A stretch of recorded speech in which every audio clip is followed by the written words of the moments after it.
कुछ स्टूडेंट कहते हैं, सर हमें पिकनिक ले चलो।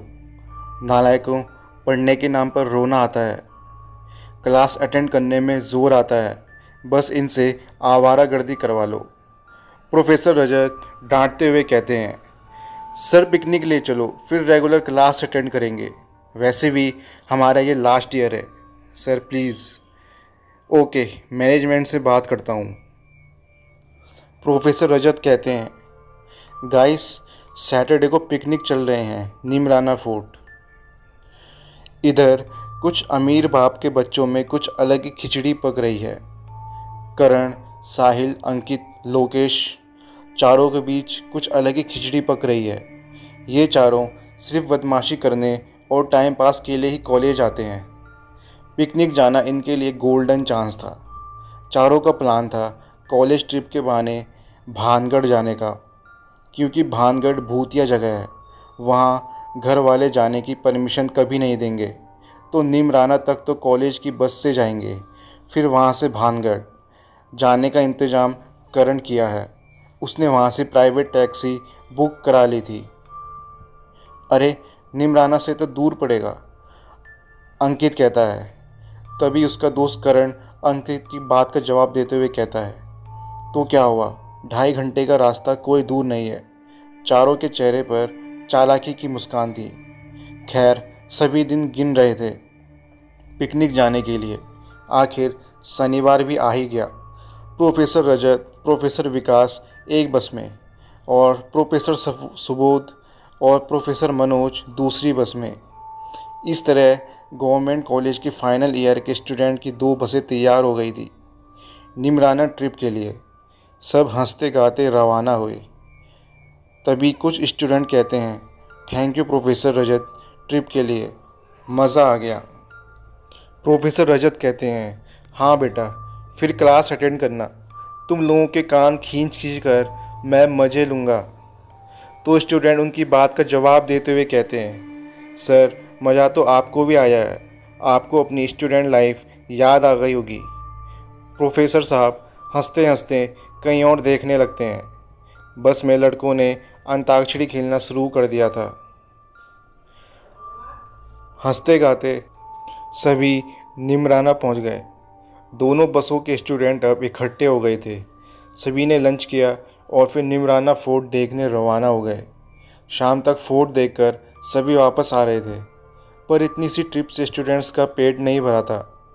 एक छात्र कहता है, सर नीमराना तो हो गया, अब लगे हाथ भानगढ़ भी चलते हैं। तो प्रोफेसर रजत कहते हैं, अरे भानगढ़ भूतिया जगह है, वहाँ कोई नहीं जाता, और यहाँ से दूर भी पड़ेगा, बल्कि अलवर से ही पास है। तो स्टूडेंट उनको रिक्वेस्ट करते हुए कहते हैं। तभी प्रोफेसर विकास कहते हैं, एक काम करो, अपने पेरेंट्स के साथ चले जाना, हमें तो माफ़ करो। रात को डिनर के बाद कैंप फायर का प्लान बनाया चारों लड़कों ने। फिर सभी स्टूडेंट इकट्ठे होकर आग के चारों तरफ बैठ गए। इसी चहल पहल में चारों दोस्त करण, साहिल, लोकेश और अंकित वहाँ से चुपचाप निकल गए। किसी को कानों कान खबर तक नहीं हुई। इतने स्टूडेंट के बीच किसी भी प्रोफेसर का ध्यान तक नहीं गया उस तरफ। चारों पैदल चलते चलते काफ़ी दूर तक आ गए थे। करण ने किसी से फ़ोन पर बात की और अपनी लोकेशन सेंड की। तभी थोड़ी देर में कार वहाँ आ गई उन चारों को लेने के लिए। कार का इंतज़ाम करण ने पहले ही कर दिया था। चारों लड़के कार में बैठकर एडवेंचर करने निकल पड़े। कार ने NH-48 से NH-148 का रास्ता पकड़ लिया था। चारों लड़के ने शराब की बोतलें निकाल ली। ड्राइवर कार चला रहा था और लड़के पी रहे थे। तभी साहिल कहता है, वाह फैंटास्टिक एडवेंचर, अभी पता लगाएंगे भानगढ़ में सच में भूत है या नहीं। तो अंकित कहता है, अरे हमने गले में टैग नहीं लटकाया। करण ने घड़ी में टाइम देखा, 11:45 बजे थे। तभी एक झटके की आवाज़ के साथ कार पास वाले पेड़ से टकरा गई। ड्राइवर ने बैलेंस बनाकर सही टाइम पर ब्रेक लगा दिया और कोई हादसा नहीं हुआ। लड़के एकदम से बौखला गए। लोकेश ने कहा, क्या हुआ ड्राइवर भैया? ड्राइवर कहता है, अरे सामने बड़ा सा सफ़ेद सफ़ेद सा कुछ है, सड़क के बीचों बीच में। अंकित कार से निकलकर सड़क तक गया। अरे यहाँ तो कुछ नहीं है। तो ड्राइवर कहता है, अरे मैंने अपनी आंखों से देखा है। साहिल कहता है, क्या देखा तुमने? तो ड्राइवर साहिल की बात का जवाब देते हुए कहता है, एक सफ़ेद रंग का कुछ लंबी सी आकृति, उसे बचाने के लिए ही मैंने ब्रेक लगाया था, तो मैं एकदम बौखला गया। करण ने कहा, कोई बात नहीं, चलो, कुछ हुआ नहीं। अभी क्या इरादा है? ड्राइवर ने कहा, भाई लोगों, मेरी तो हिम्मत जवाब दे गई वो सीन देखकर। मैं तो नहीं जाने वाला भानगढ़। दिन होता तो अलग बात थी। तो करण कहता है, तुझे पैसे किस बात के दिए हैं भाई? तो ड्राइवर कहता है, आप पैसे वापस ले लो और मुझे तो माफ़ करो। चाहो तो अकेले ड्राइव करके चले जाओ। जब पूरी दुनिया बोलती है भानगढ़ भूतिया है, तो किसी वजह से ही बोलती होगी ना। और अगर अभी ये सीन ना हुआ होता तो मैं ज़रूर ले जाता वहाँ कार। चारों कहते हैं, ठीक है, कोई बात नहीं, चलो ये बोतल ले लो, ख़त्म कर लो, नहीं तो शराब भी बुरा मान जाएगी। चारों हंसने लगे और ड्रिंक करने लगे। हंसी मजाक का दौर चलता रहा। चारों सड़क से नीचे उतरकर साइड में कच्चे रास्ते पर उतरकर खेतों में चले गए। करण शराब पीकर होश में नहीं था और ज़ोर ज़ोर से हंस रहा था और वहीं गिर पड़ा। वो ज़मीन पर लोटपोट होने लगा, ज़ोर ज़ोर से चिल्लाने लगा, और कोई भूत हो तो मेरा दोस्त बन जाए, इस तरह की बातें करने लगा था वो। उस जगह की मिट्टी दूसरी जगह से अलग लग रही थी और थोड़ी गीली भी थी। आखिरकार जब तक सारी बोतल ख़त्म हो गई तो सभी वापस नीमराना जाने के लिए रवाना हो गए। कार का गेट खोलते ही एक तेज़ हवा का झोंका पास से निकला, जबकि चारों तरफ बिल्कुल भी हवा नहीं चल रही थी।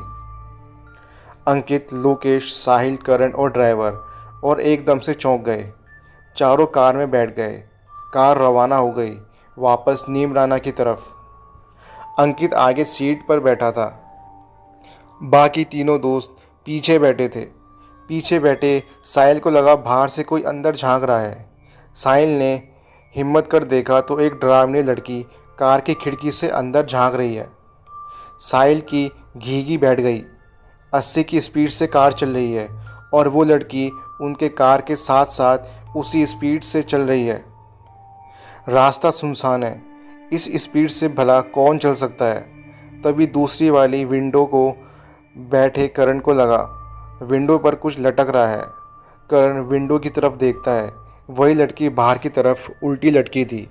उसका शरीर कार की छत पर था और सिर विंडो पर, और उल्टा लटका होने की वजह से उसके बाल नीचे लटक रहे थे। करण की चीख निकल गई। उसने सबको बताया तो साहिल भी बोला, मैंने भी देखा, मुझे लगा वहम है। अब चारों लड़कों का नशा वो सीन देखकर उतर चुका था। सब जल्दी से जल्दी NH 148 से NH 48 पार कर वापस निमराना जाना चाहते थे। 2 घंटे निकलना मुश्किल हो गया था। ड्राइवर, हमें यूथ हॉस्पिटल के बाहर ही छोड़ देना। ओके। चारों यूथ हॉस्पिटल के हॉस्टल से बाहर चारों उतर गए। रात के 3 बजे थे। चारों ने चौकीदार को चुप रहने का इशारा किया। उसे 500 की कई नोट पकड़ा दिए। चौकीदार ने मेन गेट और अंदर वाला गेट खोल दिया और एक रूम भी खोल दिया लड़कों के लिए। अब चारों लड़के चुपचाप जाकर लेट गए, पर उनकी नींद उड़ चुकी थी। रात वाली घटना के बारे में सोचकर जैसे तैसे सोने की कोशिश की। अगले दिन सुबह प्रोफेसर रजत शर्मा कहते हैं, सभी लोग 9 बजे तक रेडी हो जाओ, 3 बजे तक म्यूज़िक देखकर वापस रवाना हो जाएंगे। सभी स्टूडेंट उनकी बात का सर में हिलाते हुए जवाब देते हैं। वही दूसरे कमरे में साहिल, लोकेश, करण और अंकित बेसुध पड़े हैं। प्रोफेसर रजत ने कमरे में झांका और तीनों को डांट डांट के उठाया। तो प्रोफेसर रजत उनको कहते हैं, कहाँ थे तुम लोग रात को? तो चारों कहते हैं, सर वो वॉक करने गए थे। प्रोफेसर कहते हैं, भानगढ़ की तरफ। तो चारों एक दूसरे का मुंह देख रहे थे। प्रोफेसर रजत कहते हैं, तुम क्या सोच रहे थे? मुझे कुछ पता नहीं चलेगा। मैं तुम्हारे पीछे आया था, पर तब तक तुम्हारी कार रवाना हो गई थी। चारों के होश उड़ गए और चारों एक दूसरे की तरफ देखने लगे। प्रोफेसर रजत कहते हैं, तुम चारों को तो रेस्टिकेट करवा दूंगा कॉलेज से। चारों कहते हैं, नहीं सर, प्लीज़ ऐसा मत करो। प्रोफेसर रजत कहते हैं, सोचेंगे बोलकर रूम से बाहर चले गए। चारों लड़के उठे, तैयार हुए, पर चारों बहुत ही परेशान और अपसेंट माइंड लग रहे थे। हालांकि वे माहौल में घुलने मिलने की कोशिश कर रहे थे, पर वो भी उनसे नहीं हो पा रहा था। करण कुछ ज़्यादा ही परेशान लग रहा था। उसकी आंखें लाल हो रही थी। उसे वो उल्टा लटका हुआ खौफनाक चेहरा याद आ रहा था। शाम को 4 बजे कॉलेज के दोनों बसें तैयार हो गई। बस अलवर जाने के लिए थी। प्रोफेसर रजत ने सेफ्टी पर्पज से सभी लड़कों को गिन लिया और बसों में बैठाया। दोनों बसें रवाना हो गई। नीमराना से अलवर का रास्ता 1.5 घंटे का था।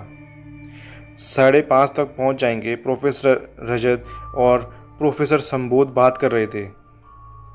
सभी स्टूडेंट बहुत खुश थे और गाने गा रहे थे और प्रोफेसर आपस में बात कर रहे थे।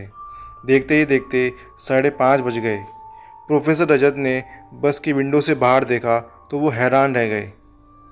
प्रोफेसर रजत कहते हैं, अरे ड्राइवर, हमें अलवर जाना है, भानगढ़ नहीं। ये बस को NH-48 पर क्यों ले आई? प्रोफेसर रजत ने पीछे देखा तो दूसरी बस भी साथ साथ चल रही थी। ड्राइवर कहता है, सर मैं तो सही रास्ते पर ही चल रहा था, यहाँ तक कैसे आ गया मुझको नहीं पता। प्रोफेसर रजत और प्रोफेसर संबोध ने ड्राइवर को डांटा। ड्राइवर ने बस घुमाई, अब पूरे होश में चलना बस। ड्राइवर ने कहा, जी सर। 1 घंटा और निकल गया। सर्दियों के दिन थे। 6 बजे अंधेरा हो चुका था। अब दोनों बसों में सभी प्रोफेसरों को चिंता हो गई थी। 1 घंटे बाद सभी नीमराना में थे। प्रोफेसर रजत चिल्लाते हुए, ड्राइवर तुम्हारा दिमाग तो ठीक है, ये क्या कर रहे हो? हमें अलवर जाना है। ड्राइवर कहता है, सर मैं तो सही रास्ते पर ही था, यहाँ तक कैसे आया पता नहीं। अब उसने फिर से बस घुमाई और 1 घंटे बाद फिर से वही सुनसान रास्ता। प्रोफेसर रजत ने बाहर देखा। बस की हेडलाइट की रोशनी में माइलस्टोन पर लिखा था, भानगढ़ 1 किलोमीटर। प्रोफेसर रजत को टेंशन होने लगी है। वो चिल्ला पड़े बस ड्राइवर पर। ड्राइवर जैसे होश में आया, उसने बस घुमाई, फिर रवाना हुआ अलवर की तरफ। 1 घंटे बाद फिर निमराना में। इधर बस में बैठा करण जोर जोर से हंस रहा था। उसकी आंखें लाल हो रही थी। वो बैठा बैठा हिल रहा था। चेहरे पर अजीब से भाव आ चुके थे। ऐसा लग रहा था कि वो करण नहीं बल्कि कोई और ही है। बस एक बार फिर निमराना पहुंच चुकी थी। अब रात हो चुकी थी। सर्दियों के ठंडे दिन थे। 11 बज चुके थे। आखिर परेशान होकर प्रोफेसर रजत ने यूथ हॉस्टल ही रुकने का सोचा। दोनों बसें यूथ हॉस्टल पहुंच चुकी थी। लड़कों को उनके रूम में भेज दिया गया। वहीं प्रोफेसर रजत, प्रोफेसर सुबोध, प्रोफेसर मनोज और प्रोफेसर विकास हॉल में बैठकर पूरी स्थिति पर चर्चा कर रहे थे। उन्होंने दोनों बसों के ड्राइवर को बुलाया और सख्त लहजे में पूछा।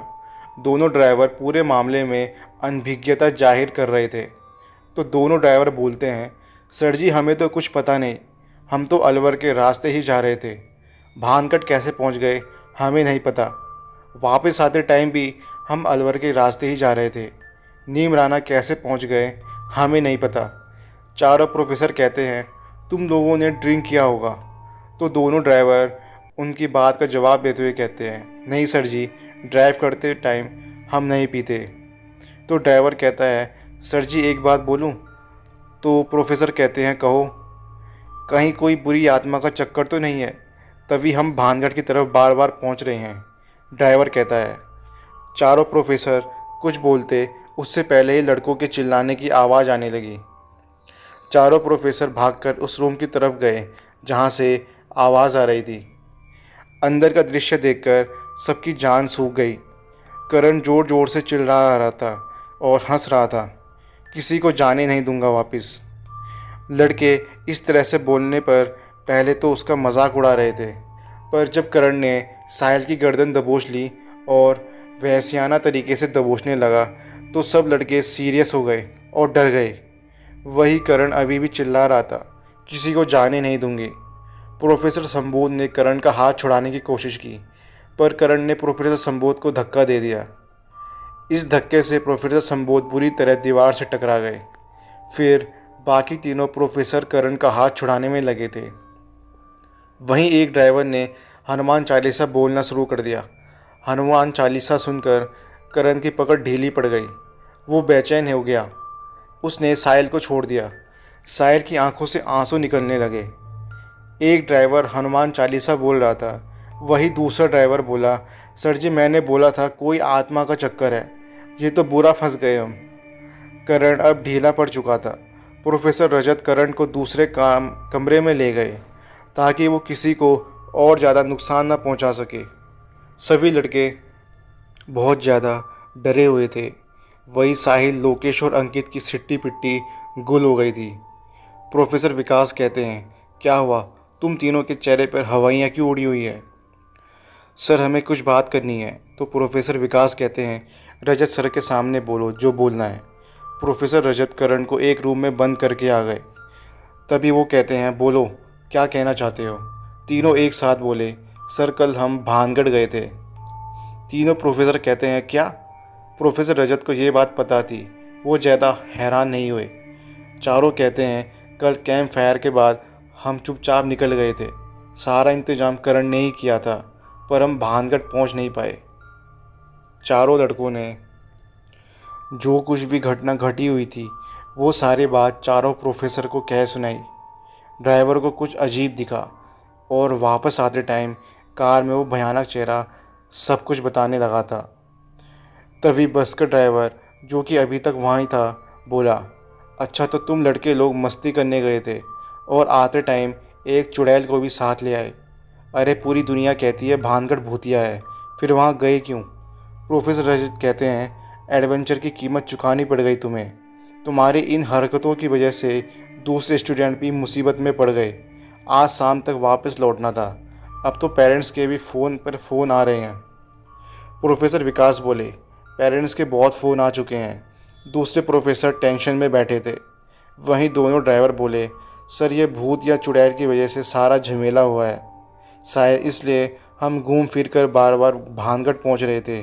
साहिल बोला, हाँ सर, करण की हालत ख़राब होना उसी टाइम शुरू हो गई थी। अब चारों प्रोफेसर बहुत परेशान थे।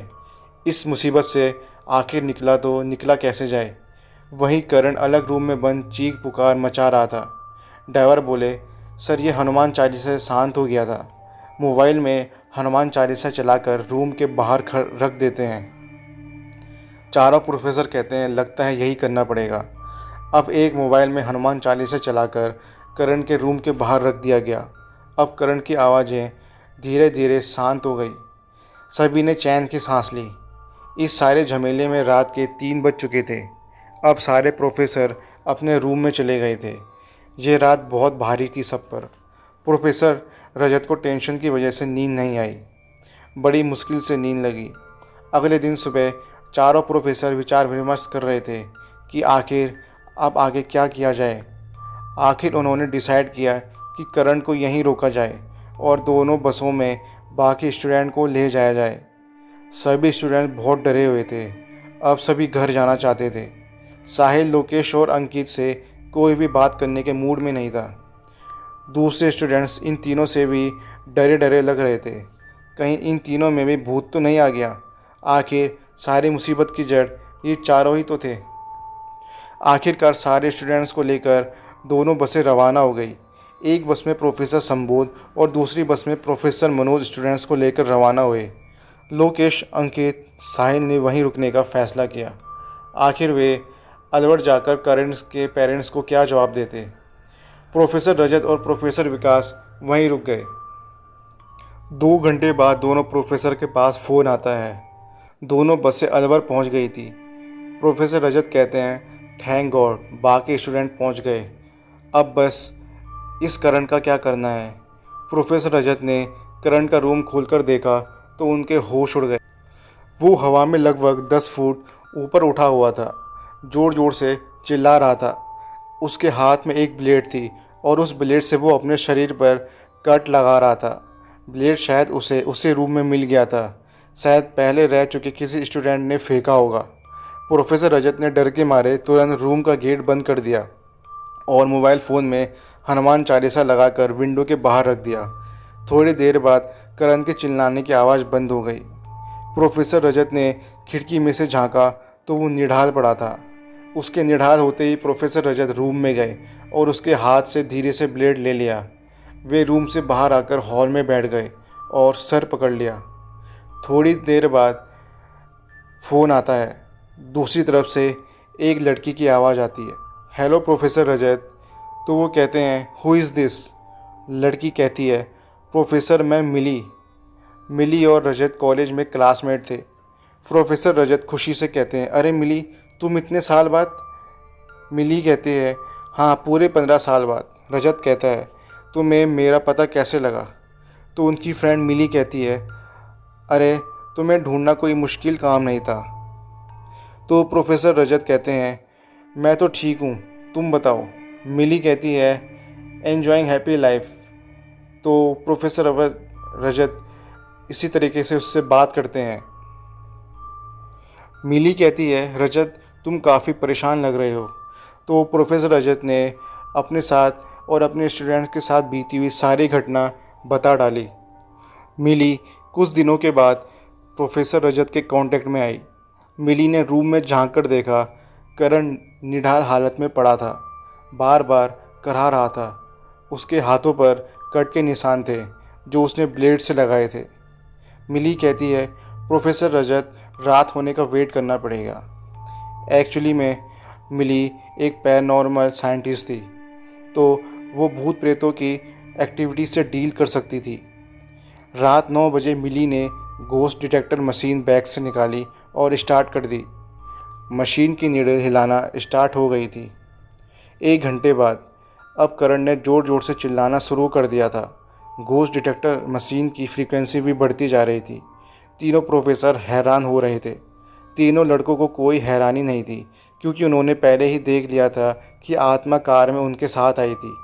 रात को 12 बजे ईएमएफ मीटर की नीडल एकदम हाई लेवल पर पहुंच गई।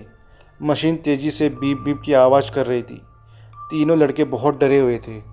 वही दोनों प्रोफेसर हैरान हो रहे थे। मिली करण के रूम की विंडो में गई। उसने पूछा, कौन हो तुम? तुमने करण के शरीर को क्यों अपने वश में किया हुआ है? करण कहता है, उसने मुझे मारा है, मैंने उसका क्या बिगाड़ा? तो मिली कहती है कि तुमको किसने मारा? करण के अंदर भीतर उस चुड़ैल ने कहा, मेरे पति ने मुझे मारा था, उसका नाम शौनक ग्रोवर था। मिली उससे पूछती है, कहाँ रहता है तुम्हारा पति?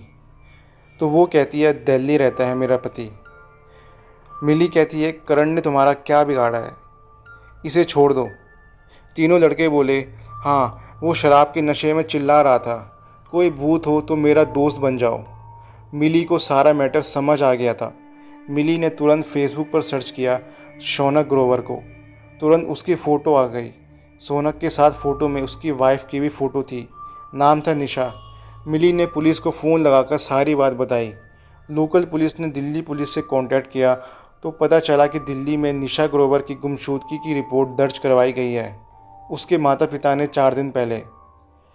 उसका पति भी इस मामले में अनभिज्ञता जाहिर कर रहा है। फिर दिल्ली पुलिस ने तुरंत शक के आधार पर शौनक ग्रोवर को हिरासत में ले लिया।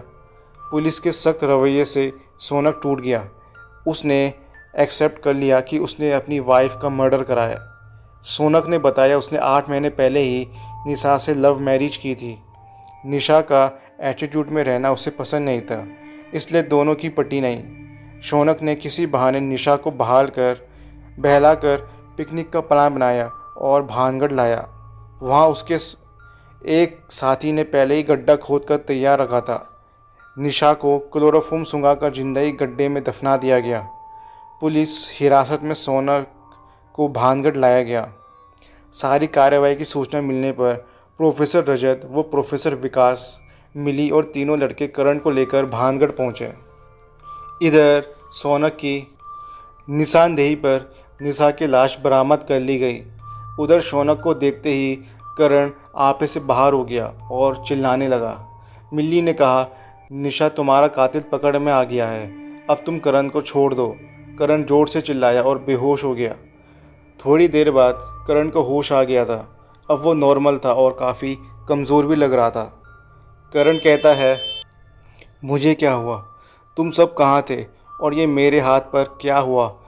कट देखते हुए मिली कहती है, तुम एक बुरा सपना देख रहे थे करण। सपने में तुमने अपने हाथों पर कट लगा दिए। करण के नॉर्मल होते ही उसके दोस्त और दोनों प्रोफेसर विकास और प्रोफेसर रजत की जान में जान आई। तो दोस्तों, ये थी आज की कहानी। उम्मीद है आपको पसंद आई होगी। तो मिलते हैं आपको अगली वीडियो में। धन्यवाद।